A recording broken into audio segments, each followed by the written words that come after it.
রাধে রাধে, কেমন আছে সবাই? আশা করি ভালো আছে, আমিও ভালো আছি।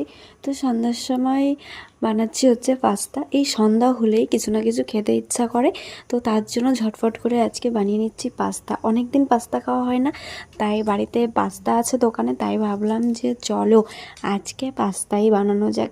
যেহেতু দোকানে সব কিছুই আছে আর কোনো প্রবলেম হয়নি, তাই নিয়ে এসেছি সব কিছু। আর এখানে আমি পেঁয়াজ কাটছি, আর পেঁয়াজ কাটতে এসে ছেলে বলছে, মা চোখ জ্বালা করছে না? আমি বলছি মোটেও না, চোখটা কেন জ্বালা করবে? কাটতে কাটতে তো অভ্যাস হয়ে গেছে, তাই না? তো যাই হোক, কাটতে কাটতে যতই অভ্যাস হোক না কেন, পেঁয়াজ কাটতে গেলে ভাই চোখ দিয়ে তো জল বেরোবেই, এটা তো কমন জিনিস।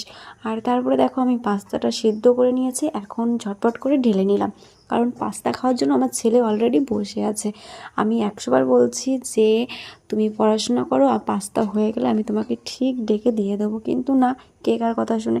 তো তারপরে আমার পাস্তা হয়ে গেছে বানানো, আর ঝটপট করে খেতে বসে গেলাম। আর পাস্তা খেতে কে কে ভালোবাসো কমেন্টে অবশ্যই জানাবে। আর চলো নেক্সট ভিডিওর জন্য অপেক্ষা করো। তত সময় সবাই ভালো থেকো, সুস্থ থেকো, আর সবাইকে ভালো রেখো। টাটা।